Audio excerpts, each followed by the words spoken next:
Hello everyone, welcome to the smart IAS. हम लोग आज डिस्कस करते हैं आसाम प्रहरी। आसाम प्रहरी इस वीक का, जिसमें कि आप आसाम रिलेटेड करंट अफेयर्स करते हो, और वो करंट अफेयर्स आपके प्रीलिम्स, मेंस और इंटरव्यू तीनों जो भी आपका स्टेजेस होता है एपीएससी प्रीलिम्स का, एपीएससी मेंस और एपीएससी इंटरव्यू, तीनों के लिए काफ़ी इंपॉर्टेंट होता है ना। इसके अलावा आप और भी कुछ आसाम रिलेटेड एग्जामिनेशन देते हो, एडीआरई स्टेट गवर्नमेंट एग्जाम देते हो, जिसमें ये सारे टॉपिक इंपॉर्टेंट होते हैं। और अगर आप प्रिपरेशन नहीं भी कर रहे हो तो being a resident of Assam, आपको जो भी कुछ चल रहा है करंट अफेयर्स आसाम के अंदर, उसका नॉलेज और काफ़ी अच्छे से नॉलेज होना चाहिए। तो आसाम प्रहरी आप देखते रहो। आज का आसाम प्रहरी हम स्टार्ट करते हैं। आसाम प्रहरी में आज हम करेंगे 5 टॉपिक्स, है ना। राज सर आपको फिर मिलेंगे अगले वीक। तो आज के आसाम प्रहरी में हम लोग 5 टॉपिक्स करते हैं। वो 5 टॉपिक्स कौन कौन से हैं? Food adulteration. तो वैसे तो आसाम स्पेसिफिक करंट अफेयर्स आपका जीएस पेपर 5 मेंस का पार्ट बनता है, प्रीलिम्स का पार्ट बनता है, बट ऐसा नहीं है कि सिर्फ जीएस पेपर 5 में ही आएगा। जीएस पेपर 2, 3 कहीं भी आ सकता है। फूड से रिलेटेड एडल्ट्रेशन, फूड में मिलावट। मिलावट जो है एक बहुत बड़ी समस्या है। ये पूरे इंडिया लेवल की समस्या है, लेकिन आसाम स्पेसिफिक न्यूज़ है जिसको हम लोग कवर करने वाले हैं। गवर्नेंस में आप समझ सकते हो, ठीक है। जीएस पेपर 5, जीएस पेपर 2 सब में इसको आप समझ सकते हो। Second is Assam T tribe women. Assam T tribe की जो विमेन है, उनकी जो कंडीशन है, उनके बारे में हम डिटेल में चर्चा करेंगे। GS paper 1 Indian society, GS paper 5 जहां आपको मेंस देना होता है, दोनों जगह ये टॉपिक इंपॉर्टेंट है। प्रीलिम्स के लिए भी हाईली इंपॉर्टेंट रहेगा। Third is Dikrong grassland and it's ecological significance. ये ग्रासलैंड के बारे में पढ़ेंगे और इसका इकोलॉजिकल सिग्निफिकेंस क्या है, वहाँ पे माइग्रेटरी बर्ड्स कौन सी आती हैं, माइग्रेटरी बर्ड्स क्या होती हैं, ये सब कुछ हम यहाँ पे पढ़ने वाले हैं। एनवायरनमेंट के लिए बहुत ज़्यादा सिग्निफिकेंट टॉपिक है, प्रीलिम्स और मेंस दोनों के लिए। Fourth is when music becomes philosophy. ये हमारे बिलव्ड जुबिंदा के लिए है, उसके उनके ऊपर ये पूरा पूरा टॉपिक जो है, एडिटोरियल जो है आया हुआ था इंडियन आपके आसाम ट्रिब्यून में, जिसको अच्छे से डिटेल में कवर किया जाएगा कि म्यूजिक को एक वे ऑफ लाइफ के साथ, एक फिलॉसफी के साथ, कल्चर के साथ, है ना, यूनिफिकेशन के साथ, प्लुरलिज्म के साथ आप कैसे जोड़ के देख सकते हो। और इसके बारे में डिटेल स्टडी हम लोग करने वाले हैं। And last topic is white checked partridge. White checked partridge क्या है? ऑब्वियसली ये भी एक जंतु है, एक बर्ड है, जिसके बारे में हम लोग पढ़ने वाले हैं। तो ऐसे जो जंतु होते हैं, ऐसे जो ग्रासलैंड होते हैं, डायरेक्टली आपको प्रीलिम्स में मिल जाते हैं, है ना। और प्रीलिम्स और मेंस दोनों के लिए इंपॉर्टेंट होगा। और आगे जो लोग मेंस दे के बैठे हैं, खासकर मेंस देने के बाद बहुत सारे लोग बहुत रिलैक्स हो जाते हैं। उनको लगता है कि अब उनका ही क्या काम है, उनका तो कोई काम है नहीं, अब उनको तो बस आराम करना है। वैसा नहीं है, क्योंकि जब भी आप मेंस दे लेते हो, मेंस देने के बाद अगला प्रिपरेशन, अगला पड़ाव क्या होता है? पर्सनालिटी टेस्ट होता है, इंटरव्यू होता है। उसके लिए अगर आप बहुत रिलैक्स रहोगे, अचानक से रिजल्ट अनाउंस होगा, उसके 10 दिन 15 दिन के अंदर इंटरव्यू होंगे, आप परेशान हो जाओगे कि सर क्या करें। करंट अफेयर्स तो करते जाओ एटलीस्ट। जब आप करंट अफेयर्स करते जाओगे तो थोड़ी बहुत स्टडी आपको अपने बारे में करनी होगी, थोड़ा प्रैक्टिस करना होगा, वो हम लोग करा देंगे। लेकिन अभी से आप वापस आसाम प्रहरी देखना कंटिन्यू करो एटलीस्ट, ठीक है। उसके अलावा डीसीए वगैरह देखना कंटिन्यू करो कि करंट अफेयर्स आपको अवेयरनेस पूरी तरीके से रहे। फर्स्ट टॉपिक से स्टार्ट करते हैं। First topic is food adulteration. Food में एडल्ट्रेशन मतलब फूड में मिलावट। आसाम ट्रिब्यून का ये एक आर्टिकल है, एडिटोरियल आर्टिकल, आप समझ सकते हो। तो ये फूड में एडल्ट्रेशन, ये आसाम ट्रिब्यून में आर्टिकल आया क्यों? आया इसलिए कि जोरहाट का जो एडमिनिस्ट्रेशन है, डिस्ट्रिक्ट एडमिनिस्ट्रेशन है, उसने एक तरह से एक क्रैकडाउन किया है जो भी होटल्स हैं और रेस्टोरेंट है। होटल्स और रेस्टोरेंट, उसमें कई बार पानी जो होता है वो बहुत शुद्ध जो है या पीने लायक पानी नहीं दिया जाता है। पानी में मिलावट, पानी की बीमारी की वजह से आपको बहुत सारी पेट की बीमारियां, है ना, जॉन्डिस, हेपेटाइटिस, ये सारी बीमारियां जो होती हैं, अपसेट स्टमक वगैरह तो थोड़े दिन के लिए है, टेम्पररी है, ये सारी बीमारियां जो है होने लग जाती हैं। तो जोरहाट डिस्ट्रिक्ट एडमिनिस्ट्रेशन ने स्टेप लिया है, और स्टेप लेके जो भी आपके होटल्स एंड रेस्टोरेंट है, वहां पे मैंडेटरी टेस्टिंग की, जो भी पोर्टेबल वाटर है, पीने वाला वाटर है, खाने में डलने वाला वाटर है, उसका टेस्टिंग कराया जाए, ठीक है। और अभी जो जोरहाट के डिस्ट्रिक्ट कमिश्नर हैं श्री जय शिवानी, आप में से बहुत सारे लोग उनसे मिल चुके होंगे जब वो लास्ट ईयर स्मार्ट आईएएस में आए थे एज अ गेस्ट, और उन्होंने आके यहाँ पे आपको सिविल सर्विसेज के लिए अवेयरनेस दिया था। उन्हीं का एक इनिशिएटिव है जो हम लोग यहाँ पे समझ रहे हैं। The initiative by the Jorhat district administration to make portable water testing mandatory for hotels and restaurant reflects a much needed administrative vigilance against the growing menace of food adulteration. Food adulteration मतलब food में मिलावट। देखो, capitalism का जमाना है। Capitalism में सबसे खराब चीज क्या है? प्रॉफिट प्रॉफिट प्रॉफिट, अंधा प्रॉफिट, है ना, प्रॉफिटियरिंग, अंधा प्रॉफिट। सिर्फ आप प्रॉफिट के बारे में सोच रहे हो और आप किसी भी चीज के बारे में सोच नहीं रहे हो।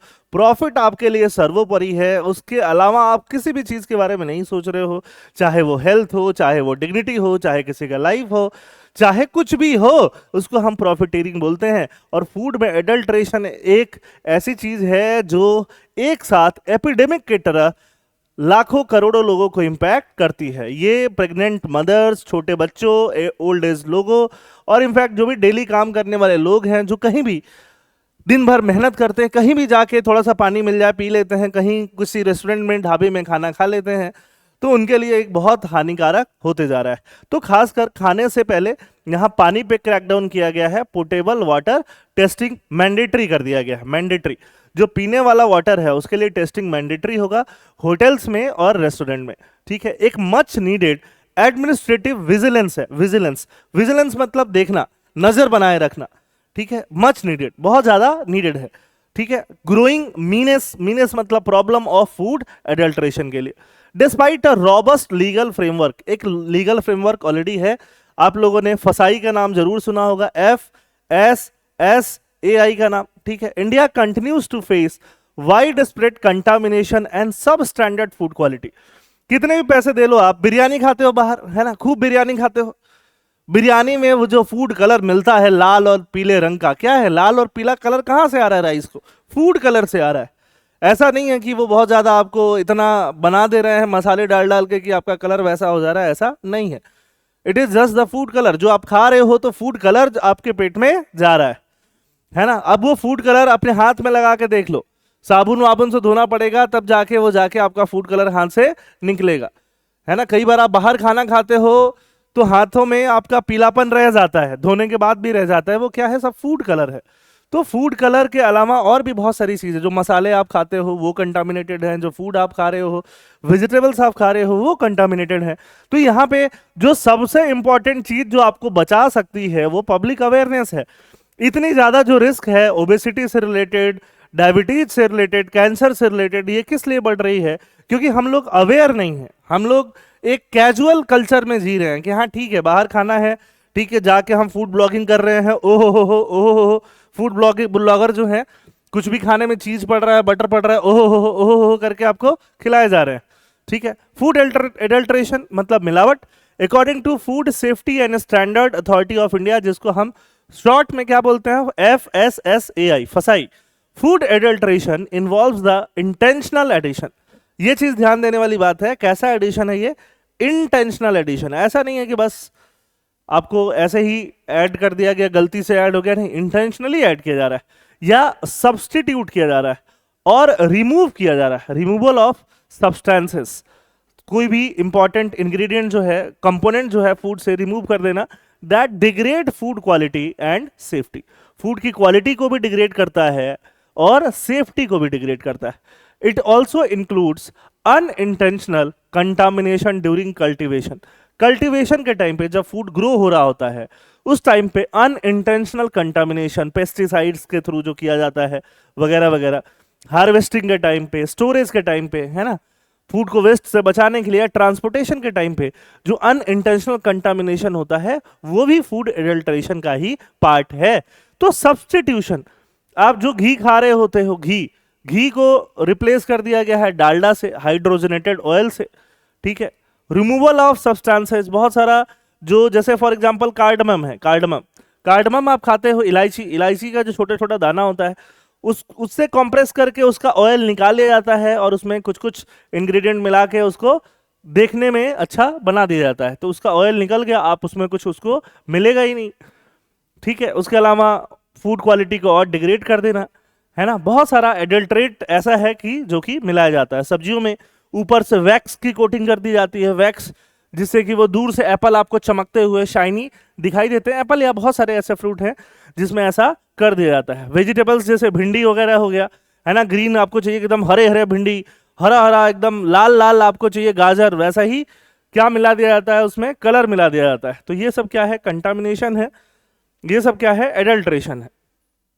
अब cardamom, cardamom, turmeric, asafoetida, coriander powder, chilli powder, मसाले जो हैं, मसालों में काफी समय से 20 साल से 30 साल से ये एडल्ट्रेशन वाली चीजें दिखने में आ रही है। जो ये लाल मिर्च होता है, लाल मिर्च का पाउडर, इसमें जो ईंट होती है, ब्रिक ब्रिक ब्रिक का पाउडर मिला के डाल दिया जाता है ना। ये जो धनिया है, धनिया धनिया पाउडर, धनिया पाउडर में घोड़े जो होते हैं, घोड़े का जो वेस्ट होता है, लीड होता है, ठीक है, उसको चूरा करके मिला दिया जाता है ये धनिये में। टर्मरिक में भी ऐसे कुछ इंग्रेडिएंट मिला जाता है, कार्डमम में मिला दिया जाता है। ये सब कुछ क्या है, एडल्ट्रेशन ही तो है।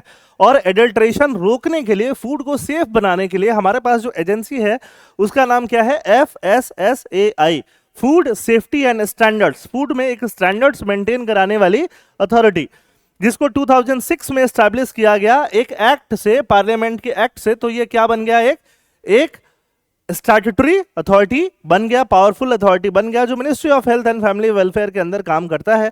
न्यू दिल्ली में इसका हेडक्वार्टर भी है। अब why is food adulteration a growing concern, growing concern क्यों है, हेल्थ हजार्ड, धीरे धीरे लोग बीमार होते जाते हैं, है ना, अलग अलग लोगों में अलग अलग प्रॉब्लम, किसी का किडनी फेल होना, किसी का लीवर फेल होना, ठीक है, किसी के लीवर में, पैंक्रियाज में इशू होना। तो ऐसी प्रॉब्लम जो है धीरे धीरे होने लग जाती हैं, ऑर्गन फेलियर से रिलेटेड। रेगुलेटरी वीकनेस, जो रेगुलेट करने के लिए FSSAI है वो बहुत अच्छा इंप्लीमेंट कर नहीं पा रहा है। The central and state law exist, implementation remain sporadic, sporadic मतलब छिटपुट इंप्लीमेंटेशन रहता है, सुपरफिशियल इंप्लीमेंटेशन रहता है। क्रैकडाउन्स ऑफन सर्व सिंबॉलिक पर्पस, कभी भी आपको क्रैकडाउन दिखता है कि हाँ यहाँ सब्जी वालों पे क्रैकडाउन हुआ, वहाँ रेस्टोरेंट में क्रैकडाउन हुआ, तो वो सिंबॉलिक पर्पस सर्व कर रहे होते हैं कि सिंबॉलिकली जाके एक दो रेस्टोरेंट में दिखा दो कि क्रैकडाउन हुआ, बात खत्म, ठीक है, rather than sustained enforcement. Use of harmful chemicals, rampant application of banned pesticide and fertiliser जो हैं खेतों में दिए जाते हैं, अनचेक्ड वे में दिए जाते हैं, फ्रूट्स में, वेजिटेबल में, ग्रेन्स में। Lack of monitoring infrastructure, monitor करने के लिए, मॉनिटर जहां पे आपको फूड को, क्वालिटी को टेस्ट किया जा सके, जहां पे एडल्ट्रेशन को टेस्ट किया जा सके, वहां पे इंफ्रास्ट्रक्चर ही नहीं है। Absence of state of the art, state of the art laboratories का मतलब जिस आधुनिक मॉडर्न लेबोरेटरीज को हम क्या बोल सकते हैं, state of the art. State of the art keyword है जो कहीं भी आप यूज कर सकते हो, खासकर इंफ्रास्ट्रक्चर के मामले में। State of the art laboratories and mobile testing facilities restricts real time detection and deterrence, जिसके वजह से रियल टाइम में, मतलब उसी टाइम पे, है ना, ऐसा होता है ना कि सैंपल ले लिया है, उसको मुंबई भेजेंगे, टेस्ट होगा, आएगा, महीना गया, है ना, बीच में टेस्ट होगा, रिपोर्ट आएगा, बीच में बहुत सारी एजेंसीज इन्वॉल्व हो जाएंगी, कहीं रिपोर्ट बदल दो, काम खत्म, ठीक है। तो जब तक रियल टाइम टेस्टिंग नहीं होगा तब तक ये चीजें अच्छे से नहीं हो पाएंगी। और कंज्यूमर अवेयरनेस जो है वो लो लेवल पे है।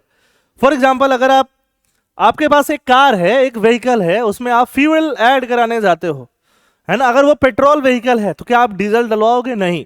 गलती से उसने डीजल अगर डाल दिया, जो भी आपके पेट्रोल पंप पे जो भी पर्सन है उसको आप गाली दोगे, उसको आप डांटोगे, उसको आप भला बुरा बोलोगे, ठीक है, कि कैसे डाल दिया पेट्रोल व्हीकल में डीजल, कैसे डाल दिया, इंजन खराब हो जाएगा। तो आपका जो खुद का इंजन है उसमें आप कुछ भी डाल ले रहे हो बिना अवेयरनेस के, है ना, भले आपका इंजन खराब, तो आपका इंजन खराब होगा कि नहीं होगा, आपका खुद का इंजन डैमेज होगा, पब्लिक हेल्थ हजार्ड क्रिएट करेगा। तो लो कंज्यूमर अवेयरनेस, ठीक है। आगे और क्या है, हेल्थ इंपैक्ट्स तो बात हम कर ही रहे हैं। Economic cost, rejection of Indian food exports and loss of consumer trust in domestic market. जो भी ऐसा एडल्ट्रेटेड फूड है, जैसे ही दूसरी कंट्रीज में जाता है वो क्या हो जाता है, कंसाइनमेंट रिजेक्ट हो जाता है। रिजेक्ट हो जाएगा तो रिजेक्ट हो जाएगा तो क्या हो जाएगा, आपका जो एक्सपोर्ट है, एक्सपोर्ट की वजह से इकोनॉमिक कॉस्ट लॉस्ट हो जाएगा, एक्सपोर्ट ही नहीं हो पाया।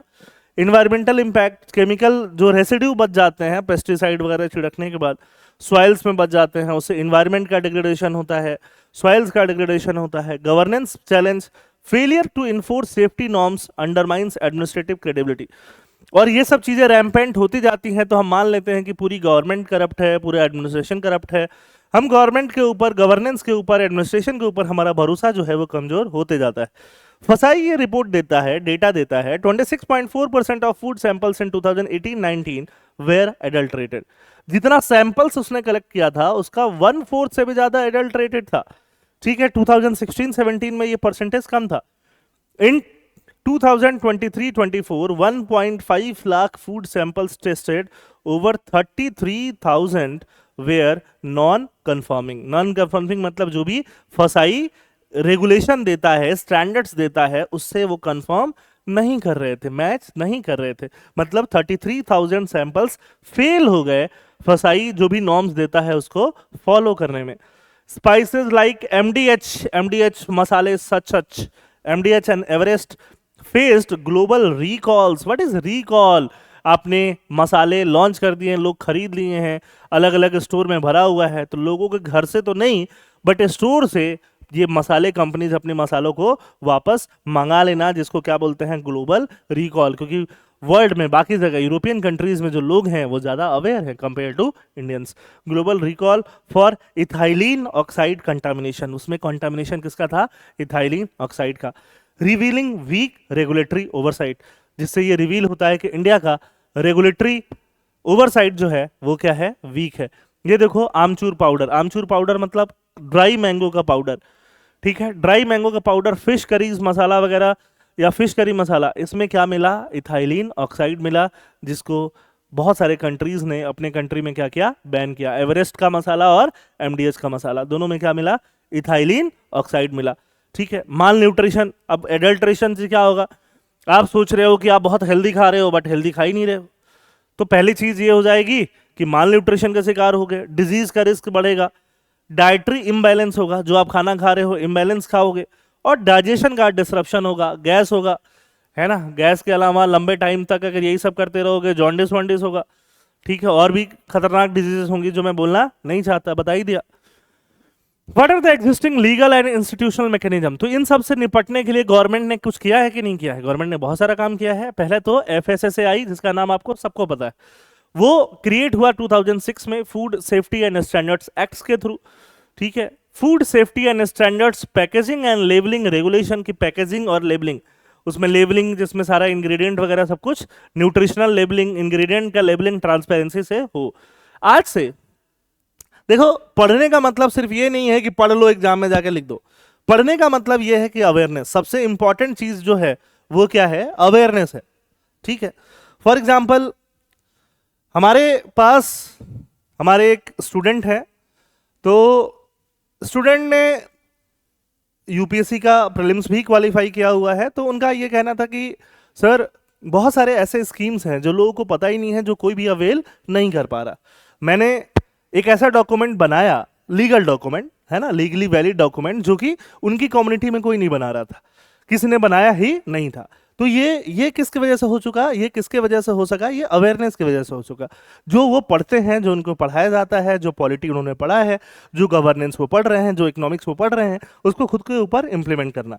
तो आज से आप कुछ भी खरीदने जाते हो, कुछ भी पैकेज्ड फूड खरीदने जाते हो, प्लीज उसका जो भी न्यूट्रिशनल इंफॉर्मेशन है, न्यूट्रिशनल लेबलिंग है, और जो इंग्रेडिएंट्स है उनको जरूर आप पढ़िए, है ना। आप सरप्राइज हो जाओगे। आप रियल जूस खरीद के पीते हो, रियल जूस में रियल जूस ही नहीं है। ठीक है, 90% आपको क्या मिलेगा? पानी और चीनी का घोल मिला हुआ है उसमें। 5% 10% आपको क्या मिलेगा? फ्रूट मिलेगा। उतना भी शायद नहीं मिल रहा होगा बहुतों में, है ना। बहुत आप नींबू जूस खरीद के पी रहे होगे, उसमें लिख देगा कि नो फ्रूट कंटेंट, कुछ है ही नहीं, कोई फ्रूट कंटेंट ही नहीं है उसमें।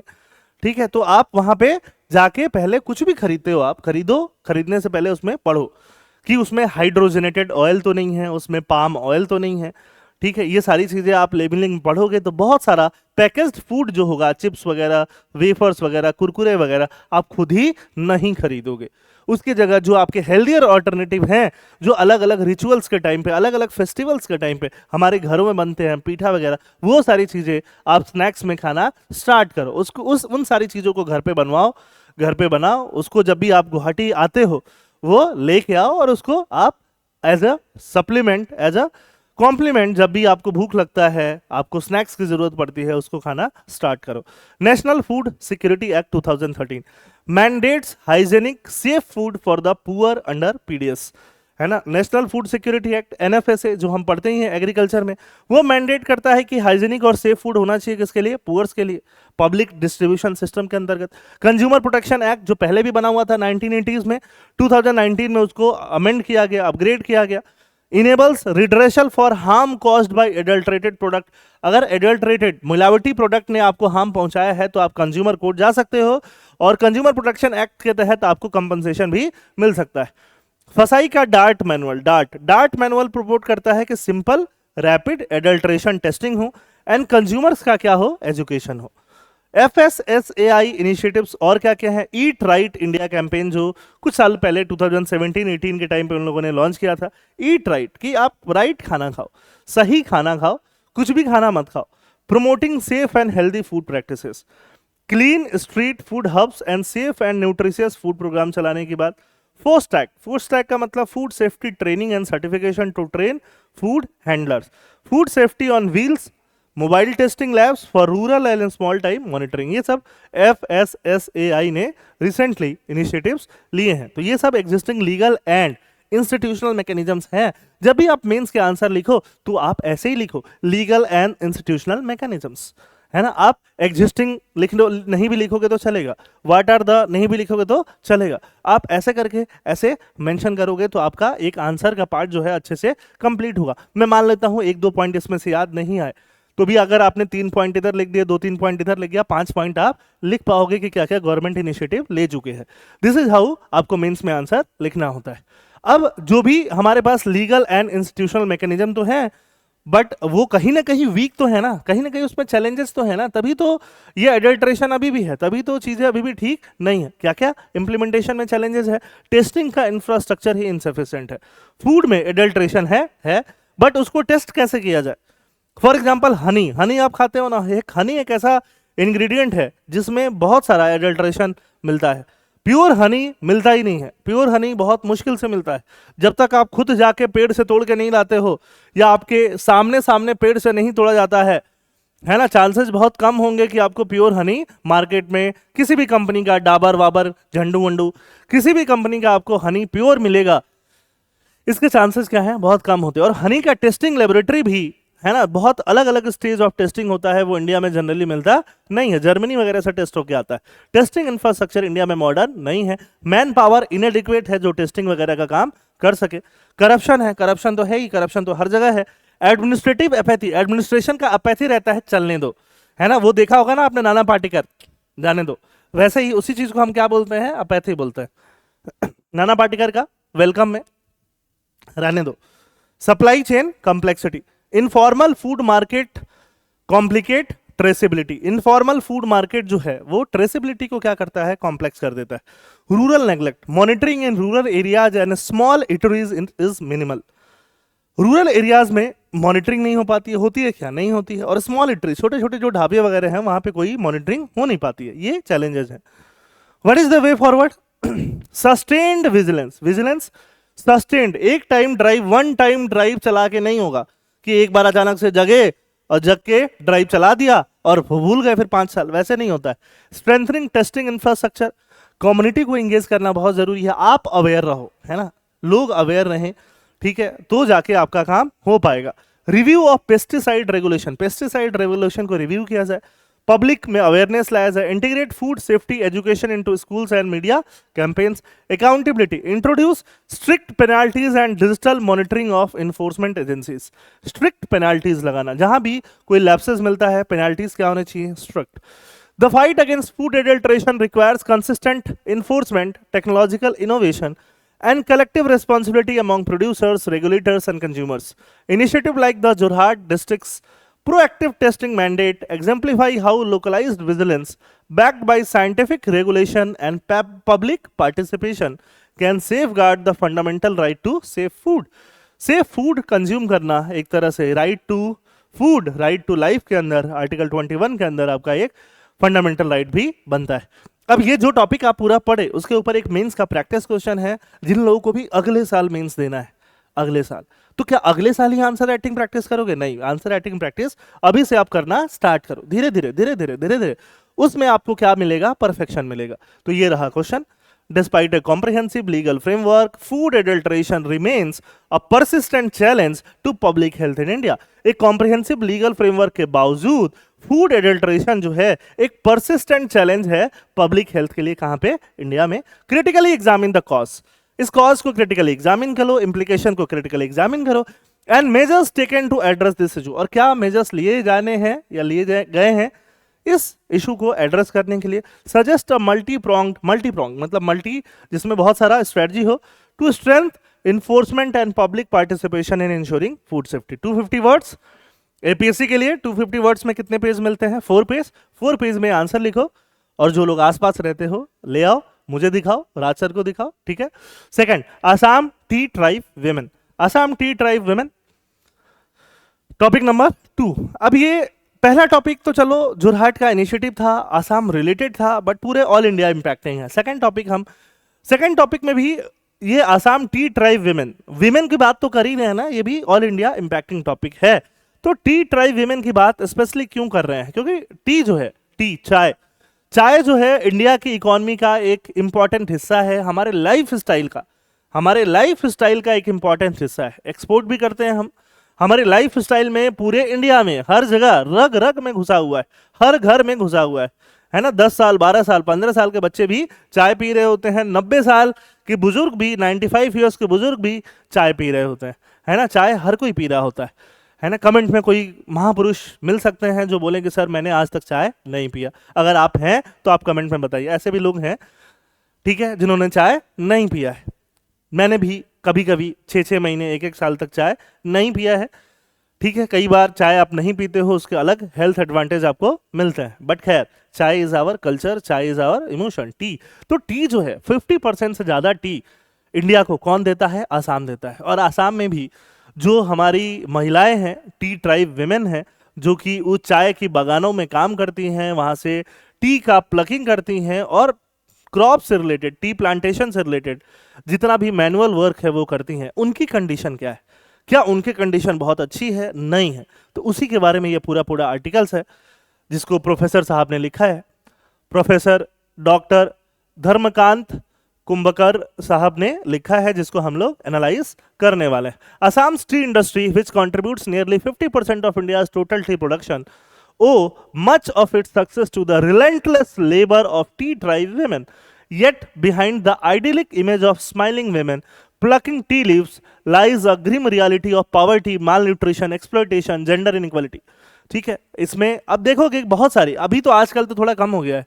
10 साल पहले, 10 ईयर्स पहले चले जाओ, है ना, 20 ईयर्स पहले चले जाओ. 20 ईयर्स तो थोड़ा और पुराना टाइम हो गया, बट स्टिल आप पहले चले जाओ तो क्या होता था, जो भी बॉलीवुड सेलिब्रिटीज होती थी, खासकर लड़कियां, विमेन, गर्ल्स, वो लोग जब भी आसाम आते थे, नॉर्थ ईस्ट आते थे, वो खड़े हो जाते थे जाके चाय के बगानों में, और वहाँ पे ऐसे पूरा लेके, है ना, एक ट्रेडिशनल अटायर में पूरा फोटो खिंचवाते थे. तो फोटो खिंचवाने का एक पूरा प्रचलन था, एक हंसता हुआ, एक स्माइलिंग फेस के साथ, है ना. 10 साल पहले भी आपको, जब सोशल मीडिया वगैरह थोड़े इंडिया में ग्रो हो रहे थे, उस टाइम पे भी जो भी उस समय के इनिशियल इन्फ्लुएंसर लोग थे वो ऐसा काम करते थे. आज के टाइम पे ये कम हो गया है, बट आप मान रहे हो कि हाँ, दिस इज वन थिंग, जो हमारी विमेन है एक स्माइलिंग फेस के साथ रहती है, बट उनके पीछे क्या है? उनके पीछे छुपा है उनका गरीबी, उनके पीछे छुपा है उनका माल न्यूट्रिशन, उनके पीछे छुपा है उनका एक्सप्लॉयटेशन, और साथ साथ gender inequality.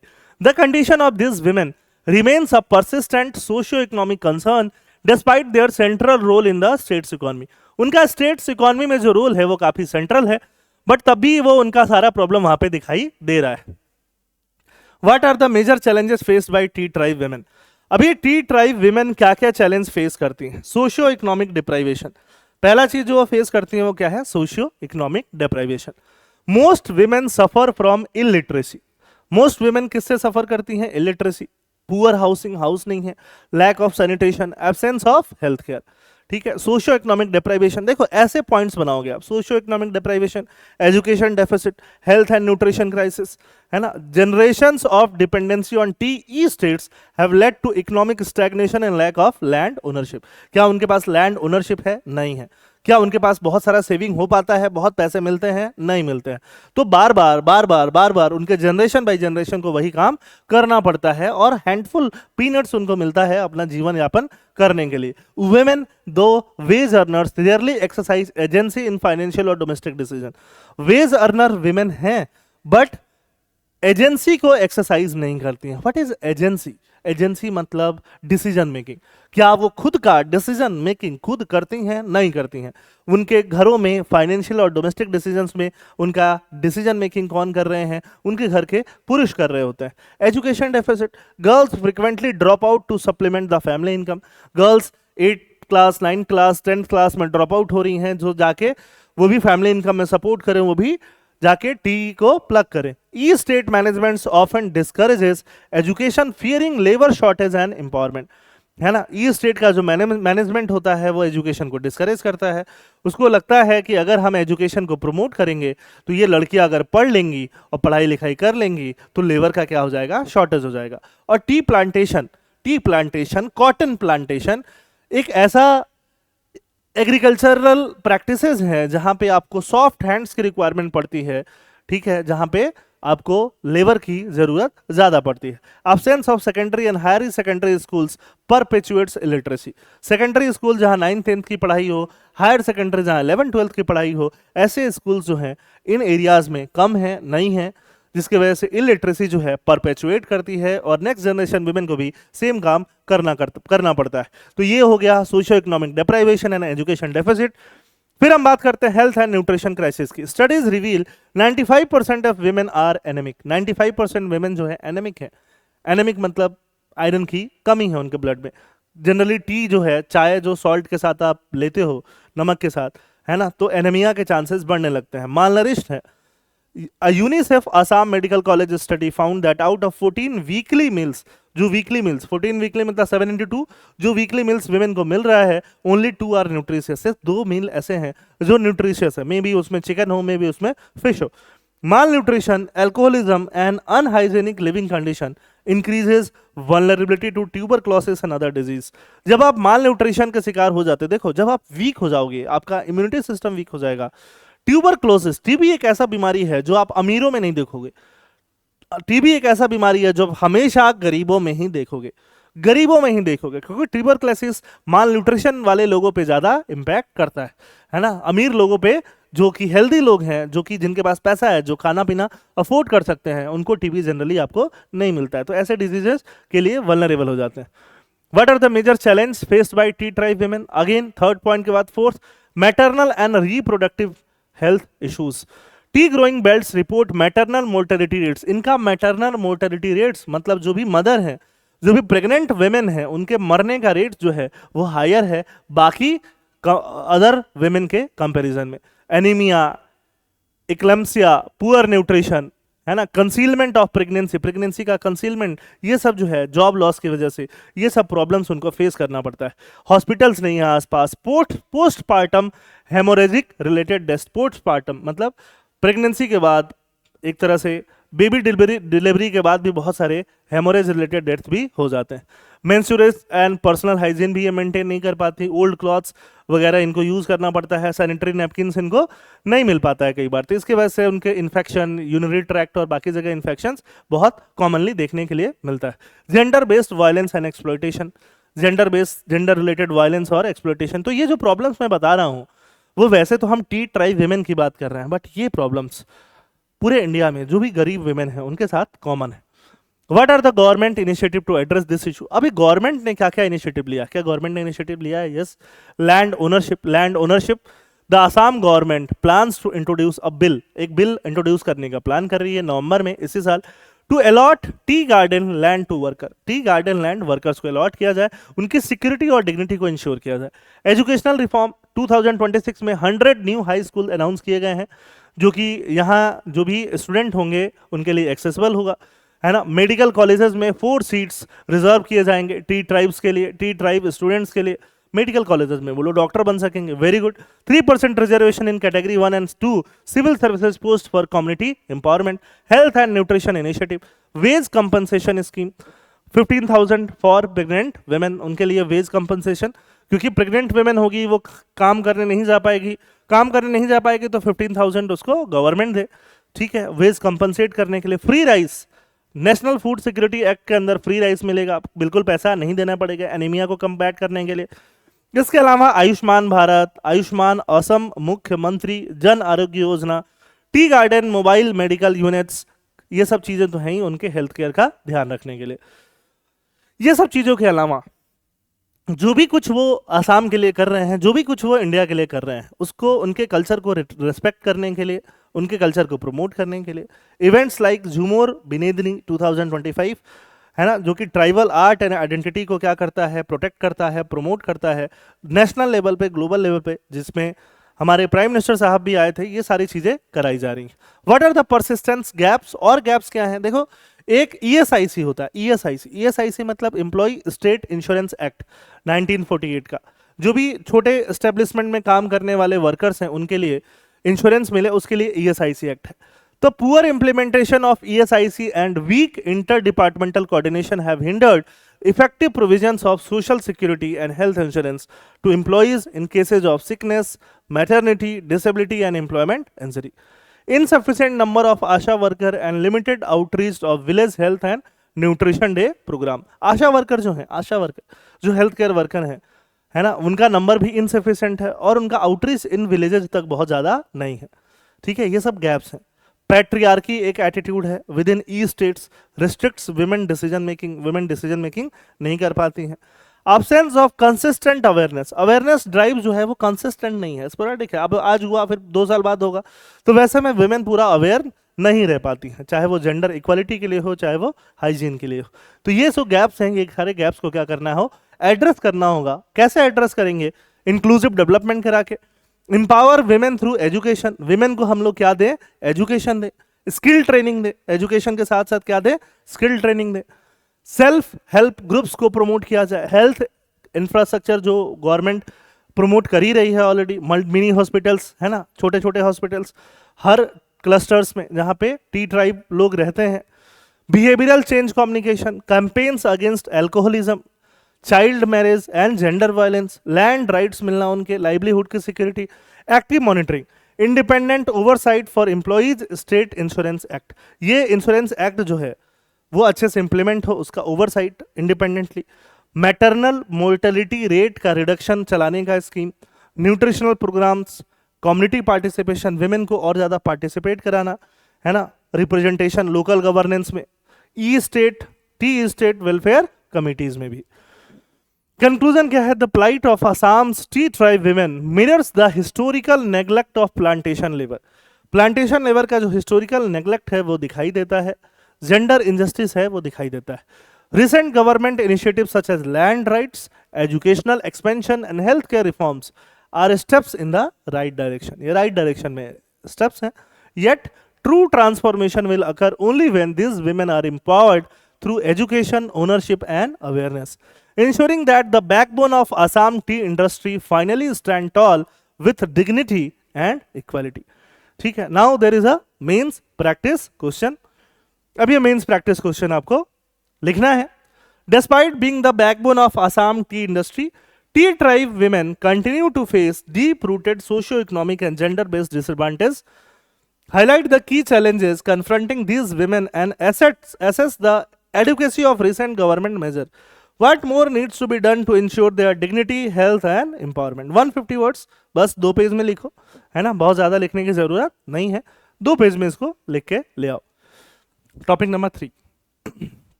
Dikrong grassland and it's ecological significance.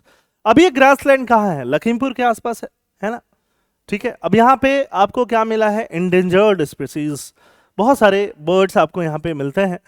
For example अभी जो आपको यहाँ पे ये येलो ब्रेस्टेड बंटिंग दिख रहा है, येलो ब्रेस्टेड बंटिंग, ये एक बर्ड है, ठीक है, माइग्रेटरी बर्ड है, माइग्रेटरी स्पीसीज है, इस ग्रासलैंड में आपको देखने के लिए मिलता है, क्रिटिकली इंडेंजर्ड है, तो इसके बारे में हम लोग पढ़ लेते हैं।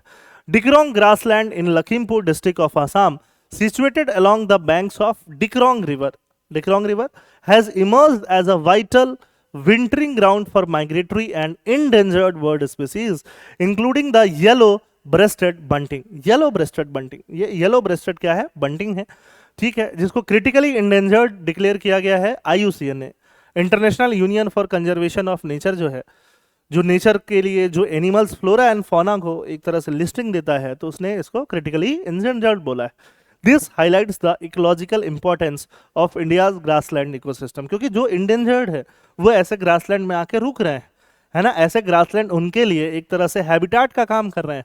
तो अगर हम ग्रासलैंड प्रोटेक्ट करेंगे तो ये जो इंडेंजर्ड फ्लोरा एंड फौना है वो भी क्या रहेंगे? प्रोटेक्टेड रहेंगे। Often overshadowed bye forest and wetlands in conservation priorities. हम कंजर्व करने में फॉरेस्ट कंजर्वेशन की बात करते हैं, हम कंजर्व करने में वेटलैंड कंजर्वेशन की भी बात करते हैं, बट फॉरेस्ट वेटलैंड के बाद हम ग्रासलैंड्स की बात बहुत ज्यादा नहीं करते हैं। ग्रासलैंड जो है वो ऑफन नेग्लेक्टेड कैटेगरी में चला जाता है। For example Banni grassland, for example Shola grassland. ये जो ग्रासलैंड्स हैं अलग अलग एरियाज में, बन्नी ग्रासलैंड आपको गुजरात में मिलेगा, शोला आपको नीलगिरीज में मिलेगा। ये ग्रासलैंड भी अलग अलग flora and fauna, endangered, critically endangered flora और फौना को प्रोटेक्ट करके रखते हैं, और भी उनका बहुत सारा इकोलॉजिकल सिग्निफिकेंस रहता है, ठीक है। अब माइग्रेटरी वर्ड के आने के लिए अलग अलग पाथवेज हैं, पूरे अर्थ में अलग अलग पाथवेज हैं जिससे माइग्रेटरी बर्ड आते हैं। For example generally migratory bird जो है ऊपर की टाइप में, अगर रशिया और साइबेरिया की बात करें, जैसे जैसे ठंडा बढ़ने लगता है वो नीचे की तरफ आने लगते हैं, तो विंटर में वो आपको हमारे इधर मिलेंगे, फिर वापस सर्द गर्मियों में वो उधर माइग्रेट कर जाते हैं। तो ये उनके फ्लाईवेज हैं, है ना। तो 9 की फ्लाइट्स पाथ में एक फ्लाईवेज कौन सा है? Central Asian flyway. इस सेंट्रल एशियन फ्लाईवे से ये बर्ड जो है वो आता है, माइग्रेट करके आता रहता है। किसी और डिस्कशन में हम लोग ये जो भी फ्लाईवेज हैं जिससे माइग्रेटरी बर्ड जो है वो आते जाते रहते हैं, उनके बारे में हम डिटेल में डिस्कशन करेंगे। बट अभी के लिए आप कितना जानो कि 9 ऐसा फ्लाईवेज है, जिसमें एक फ्लाईवे क्या है? सेंट्रल एशियन फ्लाईवे, जिससे कि ये बर्ड आता जाता है। What is the ecological significance of Dikrong grassland? इस ग्रासलैंड का इकोलॉजिकल सिग्निफिकेंस क्या है? माइग्रेटरी बर्ड्स के लिए ये हैबिटाट है ना। The area provides refuge to several migratory species such as yellow breasted bunting. Yellow breasted bunting सिर्फ एक है, चेस्टनट ईयर्ड बंटिंग दूसरा है, ब्लैक फेस्ड बंटिंग तीसरा है, लिटिल बंटिंग चौथा है, that travel from Eurasia and the Himalayas during winter. Eurasia से, यूरोप और एशिया का जो कॉम्बिनेशन है, हिमालय से ऊपर से नीचे की तरफ आते हैं, ठीक है। तो बंटिंग नाम से भी बहुत लोगों को पता नहीं होगा। अगर यूपीएससी या एपीएससी सिर्फ इतना पूछते, है ना, yellow breasted bunting, chestnut year bunting, ये क्या है, कौन सा स्पीसीज है, बर्ड है, फ्रॉग है, क्या है ना, मछलियां, फिश है क्या, तो बहुत सारे लोग वहां भी गलती कर जाते हैं। Biodiversity hot spot. Apart from bunting it supports vulnerable species like swamp, francolin, peregrine, Falcon and हेन हैरियर। ये अलग अलग जो एनिमल्स, ये बर्ड्स आप देख रहे हो, हेन हैरियर, पेरेग्रीन, फैल्कॉन और स्वाम्प फ्रैंकोलिन, ये अलग अलग इनके लिए भी एक तरह से स्पीसीज का काम कर रहा है ना, वल्नरेबल स्पीसीज है। Ecosystem service. Grassland help maintain riverine ecological balance. Riverine, river से रिलेटेड इकोलॉजिकल बैलेंस को मेंटेन करता है। सॉइल इरोजन को प्रिवेंट करता है कि सॉइल, वहां से अब ग्रास है तो सॉइल इरोड नहीं होगा। कार्बन सिंक, सॉइल जो ग्रास है कार्बन को सिक्वेस्ट करके जमीन में डालने का काम करते हैं, कार्बन सिंक का काम करते हैं। कम्युनिटी एंगेजमेंट, बर्ड वॉचर जो कैमरा लेके बर्ड को वॉच करते रहते हैं। And local conservationist have developed a grass root model for ecological protection, उनके प्रोटेक्शन के लिए। थ्रेट क्या है? मेजर थ्रेट्स क्या है उनको? हैबिटाट, हैबिटाट मतलब जिस एरिया में वो रहते हैं उनका डिग्रेडेशन, घास काट दिया आपने, ग्रासलैंड काट दिया, जला दिया, है ना, वहां पे पिकनिक कर रहे हो, पिकनिक कर रहे हो, ठीक है, तो हैबिटाट क्या हो जाता है? डिस्ट्रक्शन हो जाता है ना। रिवर बैंक इरोड अगर कर रही है, वहां पे बालू वालू बहुत ज्यादा अगर वहां से ले जाया जा रहा है। Poaching and burning, past incident of read burning and bird hunting, bird hunting बहुत होता है। टूरिज्म अगर अनरेगुलेटेड हो जाए, है ना, वहां पे बहुत ज़्यादा लोग पार्टीज करने लगे, बहुत ज़्यादा लोग पिकनिक करने लगे, तो ये चीज़ें होने लगती हैं। Lack of formal protection. The grassland is yet to be designated as a protected area under the wild life protection act 1972। Why is the protection of the yellow breasted bunting important? अब ये yellow breasted bunting जो है, इसका protection जो है ये important है क्यों?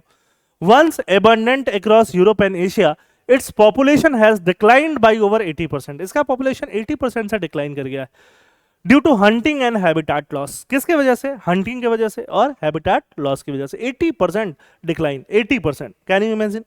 As a migratory species it serves as an indicator of global ecosystem health. Migratory species है तो इसका 80% डिक्लाइन हो जाना पूरे वर्ल्ड में किस तरह से इकोसिस्टम हेल्थ खराब हो रहा है उसका इंडिकेटर है, ये इंडिकेट कर रहा है। Its survival in Assam's riverine plains demonstrate India's role in global migratory bird conservation network such as the Central Asian flyway. ठीक है, तो इंडिया के रोल को बहुत ज्यादा हाईलाइट करता है इसका साइट किया जाना। What is the way forward? Way forward is legal protection, declare Dikrong as a community reserve और a conservation reserve under the wild life protection act 1972। अगर उसको एक रिजर्व के रूप में डिक्लेयर किया जाएगा तो थोड़ा और प्रोटेक्टेड वो हो जाएगा, है ना। Ecosystem based management, integrate river bank management, erosion control जो रिवर से होता है, एंड ग्रास लैंड का रिस्टोरेशन, जहाँ पे खाली जगह है, ग्रासेस नहीं है, उनको रिस्टोर किया जाए ग्रासेस लगा लगा के, under the national mission for clean Ganga और सिमिलर स्टेट इनिशिएटिव। बहुत सारे स्टेट इनिशिएटिव भी हैं, साइंटिफिक मॉनिटरिंग करना माइग्रेटरी बर्ड्स वगैरह का, ठीक है, सैटेलाइट ट्रैकिंग करना, community led eco tourism, eco tourism हो, बहुत ज्यादा अनरेगुलेटेड टूरिज्म नहीं हो, flyway coordination, align local conservation with India's commitment under the convention on migratory species and Central Asian flyway action plan, और साथ साथ में Central Asian flyway action plan के साथ साथ में। तो कंक्लूजन क्या है? कंक्लूजन लोकल विजिलेंस है ना, साइंटिफिक टेम्पर होना, ये सब बहुत जरूरी चीज है। Protecting such grassland not only safeguard endangered migratory species but also strengthen India's ecological resilience and international conservation commitment, और इंटरनेशनल कंजर्वेशन कमिटमेंट को भी दिखाता है। ठीक है, इसके ऊपर भी मेंस प्रैक्टिस क्वेश्चन है जो आप कर सकते हो। Why are grassland ecosystem like Assam's Dikrong grassland crucial for biodiversity conservation, briefly discuss the threats they face and the role of local communities in protecting such habitat। ठीक है, नाउ फोर्थ टॉपिक जो है वो रेस्पेक्टेड जुबिन गर्ग के मेमोरी में है कि उनकी जो सिंगिंग है, उनकी जो फिलॉसफी है वो क्या सिखाती है, या सिंगिंग एज अ होल क्या फिलॉसफीज, क्या लर्निंग जो है पूरी कम्युनिटी को, पूरी सोसाइटी को सिखाती है। व्हेन म्यूजिक बिकम्स फिलॉसफी, जब म्यूजिक ही फिलॉसफी बन जाता है। डॉक्टर शहीदुल हक ने इस आर्टिकल को लिखा है और इस आसाम ट्रिब्यून में आर्टिकल आया था जिसको हम लोग डिस्कस करेंगे। Music has long been regarded not merely as an art but as a medium of moral and philosophical expression. कैसा expression? Moral expression and philosophical expression. Plato viewed music as harmony, Plato ने music को harmony की तरह देखा। प्लेटो जो ancient Greece में philosopher थे, जो आप political science as an optional लेते हो, फिलोसफी एज एन ऑप्शनल लेते हो यूपीएससी प्रिपरेशन के लिए, तो आप डिटेल में किसके बारे में पढ़ते हो? प्लेटो के बारे में। Plato viewed music as harmony that shapes the soul and cultivates virtue, जो सोल को शेप करता है और वर्च्यू को कल्टिवेट करता है। The recent mourning over the demise of Assamese icon Shri Zubin Garg illustrates how music can transcend artistic boundaries to become a unifying and philosophical force within society। कैसे music transcend करता है, transcend मतलब going beyond art, और पूरे society as a whole को कैसे unify करता है। कैसे the whole Assam was united and the whole Assam is united, whole north east is united, है ना, इनके डिमाइज पे। ठीक है, कोई भी रेशियल, कोई भी कास्ट का, कोई भी कल्चर का, कोई भी रिलीजन का जो डिफरेंस था वो नहीं था। मॉर्न करने में, दुख प्रकट करने में, दुखी होने में, एक दूसरे को सांत्वना देने में, वो चीज दिखता है कि म्यूजिक की बियॉन्ड इनका कंट्रीब्यूशन या म्यूजिक का कंट्रीब्यूशन कैसे जाता है। ठीक है, पूरे सोसाइटी को कैसे इंटीग्रेट करता है, पूरी सोसाइटी को कैसे यूनिफाई करता है। प्लेटो ने क्या बोला था? Plato in the Republic and Laws, उनका बुक है द रिपब्लिक, है ना, और दूसरा बुक है the Laws. The Republic and Laws held that rhythm and harmony penetrate the innermost soul influencing human character and virtue. Human character and virtue को rhythm और harmony क्या करते हैं? इन्फ्लुएंस करते हैं। म्यूजिक क्या है? एक मोरल एजुकेशन का काम करता है। For ancient Greek thinkers, ancient Greek में प्लेटो थे, एंशियंट ग्रीक में सोक्रेटिस थे, एंशियंट ग्रीक में एरिस्टोटल थे। For ancient Greek thinkers music was integral to paideia, paideia मतलब एजुकेशन। म्यूजिक जो है एजुकेशन का इंटीग्रल पार्ट था। जब आपको प्लेटो का प्लेटो का एजुकेशन मैं आपको पढ़ाता हूं पॉलिटिकल साइंस के अंदर, तो पहले 6 ईयर तक, फर्स्ट 6 ईयर तक जो बच्चा होता है वो 6 ईयर तक क्या सिखाया जाएगा, बच्चों को म्यूजिक सिखाना है, बच्चों को मोरल स्टोरीज सिखाना है, सिखाना है मतलब सुनाना है, ठीक है, बहुत ज्यादा उनको पढ़ाना नहीं है, म्यूजिक वगैरह आर्ट वगैरह की ट्रेनिंग देनी है। तो ये एजुकेशन का एक इंटीग्रल पार्ट हुआ करता था म्यूजिक। क्या आज वो एक इंटीग्रल पार्ट है? नहीं है, वो सीखने की जरूरत है। Music a means of cultivating courage, means क्या होना चाहिए, करेज कल्टिवेट करने का, discipline and high mindedness, emotional and rational balance. Music harmonise human emotion and reason, reason को और इमोशन को हार्मोनाइज करता है। सिमिलर टू फिलोसफी, फिलोसफी के जैसा, which seeks equilibrium between passion and intellect, passion और इंटेलेक्ट के बीच में इक्विलिब्रियम कौन एस्टेब्लिश करता है, वो एस्टेब्लिश करता है फिलोसफी। वैसे ही म्यूजिक एस्टेब्लिश करता है इमोशन और रीजन के बीच में, ठीक है, ये प्लेटो ने बोला था। आगे बात करते हैं, how does Zubeen Garg's music reflect philosophical idea. उनका जो म्यूजिक है उसने फिलोसफिकल आइडियाज को कैसे और ज्यादा यूनिफाई किया, प्रमोट किया, harmony through universality, harmony. His songs unite people beyond caste creed language, ये तो आपको बताने की जरूरत है नहीं, ठीक है, आपको ऑलरेडी पता है। और class demonstrating the platonic idea, platonic idea है ना, that true music dissolves human division. True music जो है ये ह्यूमन डिवीजन को, कास्ट के डिवीजन को, क्रीड के डिवीजन को, सोसाइटी के डिवीजन को, लैंग्वेज के डिवीजन को क्या करता है, डिसॉल्व कर देता है। Emotional elevation, his melodies evoke empathy, उनकी मेलोडीज ने एम्पैथी जगाया, जो एथिक्स में पढ़ते हो आप, Joy and shared morning, guiding listeners toward emotional and spiritual refinement. Cultural reflection, 40,000 के आसपास सॉन्ग, 40 और उससे ज्यादा लैंग्वेज में सॉन्ग, तो ये दिखाता है डाइवर्सिटी, ये दिखाता है कल्चरल प्लूरलिज्म, ये दिखाता है हार्ड वर्क, ठीक है। कल्चरल प्लूरलिज्म मतलब अलग अलग कल्चर को रेस्पेक्ट देना, अलग अलग कल्चर में सॉन्ग्स गाना। His repertoire embodies Assam's linguistic and cultural pluralism, symbolizing the inclusive spirit of Indian civilization. Indian civilization हमेशा inclusive रहा है, Indian singers हमेशा inclusive रहे हैं, Indian artists हमेशा inclusive रहे हैं, और उनके one of the greatest example के बारे में हम लोग पढ़ रहे हैं। Philosophy in practice, just as philosophy orders thought, his music ordered emotions, creating inner and social balance, echoing Plato's notion that philosophy is the highest music, ठीक है। ethical and cultural significance क्या है सोसाइटी के लिए, emotional universality, universality मतलब एक चीज जो पूरे लोगों में, पूरे वर्ल्ड के लोगों में सिमिलर मिले, उसको आप क्या बोलते हैं, यूनिवर्सलिटी। तो emotional universality, his music conveys truth that transcend language, expressing what can not be said and about which it is impossible to be silent. Social integration करना, कल्चरल यूनिटी देना, एथिकल सॉलिडरिटी, एथिक्स का solidarity का न्यू रखना, moral legacy को promote करना, by transforming pain into melody and rebellion into beauty, his art inspires virtues of freedom, courage and compassion. Philosophy in action, his creations remind society that philosophy is not confined to books but can be lived through art that uplifts humanity, जो humanity को क्या करता है, uplift करता है, ठीक है, ठीक है। आगे क्या करते हैं, वे फॉरवर्ड क्या है, आर्ट्स को एजुकेशन में इंटीग्रेट करना चाहिए, आर्ट्स को म्यूजिक को, कला को एजुकेशन में इंटीग्रेट करना चाहिए, हायर स्टडीज में नहीं कि आप कॉलेज में जाओ तो आप चुन लो कि ये क्या करना चाहते हो। बचपन से प्री स्कूल्स के टाइम पे आर्ट को एजुकेशन में इंटीग्रेट करना चाहिए। Preserving regional music heritage, recognise and archive works like Shri Jubin Gargs under National Cultural Conservation Programs. Philosophy through aesthetics, encourage cross-disciplinary studies linking philosophy, psychology and arts. Philosophy, psychology, arts को mix करके आप लोगों को पढ़ाओ।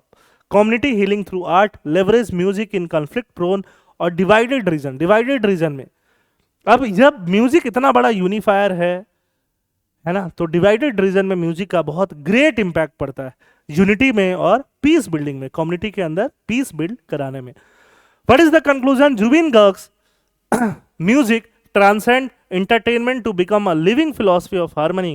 Like Plato's ideal of music virtue shaping the soul, his art unites reason, emotion and community. His legacy reminds us that when music reaches beyond sound to touch conscience, जब music अंतरात्मा को touch करती है, जब music sound से आगे जाके अंतरात्मा को टच करती है, it becomes not merely melody but philosophy in rhythm.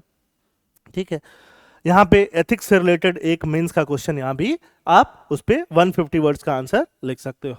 Art that touches the soul can elevate public consciousness and ethical values. In this context, discuss how music, as exemplified by the life and work of Zubin Garg, can serve as a medium for emotional intelligence, moral inspiration, and social cohesion.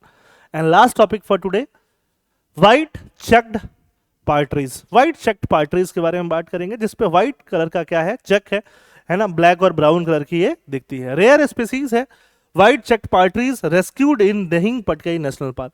Dehing Patkai national park है ना, कहाँ पे है, आसाम में है. ठीक है, तो वहाँ पे व्हाइट चेक्ड पार्ट्रीज को क्या किया गया है, अभी रेस्क्यू किया गया है. In a remarkable instance of community driven conservation of white cheeked partridge listed as near threatened. इसका IUCN स्टेटस क्या है, नियर थ्रेटेड. ठीक है, एक तरह से ये मुर्गे जैसा आपको दिखेगा, है ना, मुर्गा. Near threatened under the IUCN Red List, was successfully rescued and released into the wild in Assam Dihing Patkai National Park.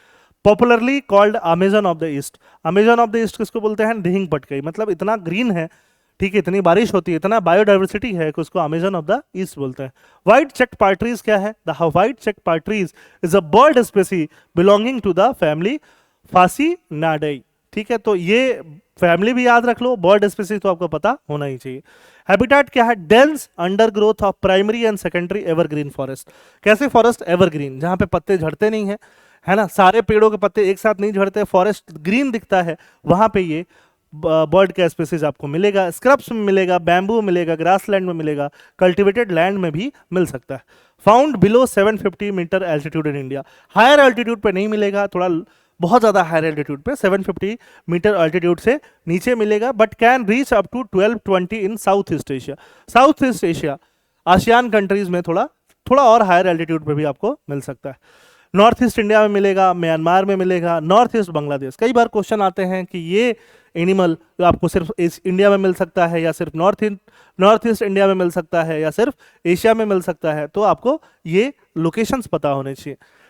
Terrestrial है एंड नॉन माइग्रेंट है ना, बहुत ज़्यादा उड़ने वाला तो है नहीं, तो नॉन माइग्रेंट स्पीसीज में आता है. थ्रेट क्या है, हैबिटाट लॉस, हैबिटाट टूट जाएगा, परसिक्यूशन, उनको हंटिंग कर दिया जाएगा मीट वगैरह के लिए. ठीक है, नियर थ्रेटेड में ये आते हैं. दिहिंग पटकाई नेशनल पार्क के बारे में आपको पता होगा, बट फिर भी मैं आपको बता दूं, foot hills of Patkai hills Assam में आता है, दिहिंग रिवर के बैंक पे है. नाम दफा वाइल्ड लाइफ सेंचुरी जो अरुणाचल में है उसके बगल में है.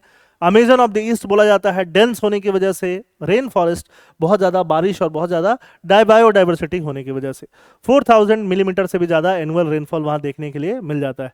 वेजिटेशन टाइप क्या है, डेसिजुअस रेन फॉरेस्ट, जिनके पत्ते झड़ते हैं, with semi evergreen and lush green flora. Lush green flora भी और सेमी एवरग्रीन फ्लोरा भी आपको मिलेगा. मेजर फ्लोरा क्या है, होलोंग आपको मिलेगा जो स्टेट ट्री है, नाहौर मिलेगा, मकई मिलेगा, परोली, सिमुल, ऑर्किड्स, फॉन्स, केन, बैम्बू, सारा कुछ आपको वहां पे मिलेगा. फ्लोरा में, फौना में क्या मिलेगा, slow loris, pig tailed macaque, macaque मतलब बंदर, स्टम्प टेल्ड मकाओ बंदर, कैप्ड लंगूर बंदर, हिमालयन ब्लैक बियर मिलेंगे, क्लाउडेड लेपर्ड मिलेगा, बार्किंग डेयर मिलेंगे, चाइनीज पेंगोलिन मिलेगी. तो ये सारी चीजें आपको कहाँ मिलेगा, दिहिंग पटकाई नेशनल पार्क के अंदर मिलेगा. अब प्रीलिम्स के ऊपर हम लोग प्रैक्टिस क्वेश्चन कर लेते हैं. सारे टॉपिक्स आज के खत्म हो गए. With reference to the FSSAI in India consider the following statement. कौन से स्टेटमेंट सही हैं, ये सारे के आंसर आप कमेंट सेक्शन में बताइएगा. Food safety and standards act 2006 led to the establishment of Food Safety and Standards Authority of India to regulate the manufacture, processing and sale of food. ठीक है, FSSAI DART manual provides simple and rapid test for detecting adulteration and aims to promote consumer awareness. और तीसरा FOSTEC के बारे में. ये तीनों statement पढ़िए, कौन सा आंसर ऑप्शन सही है बताइए.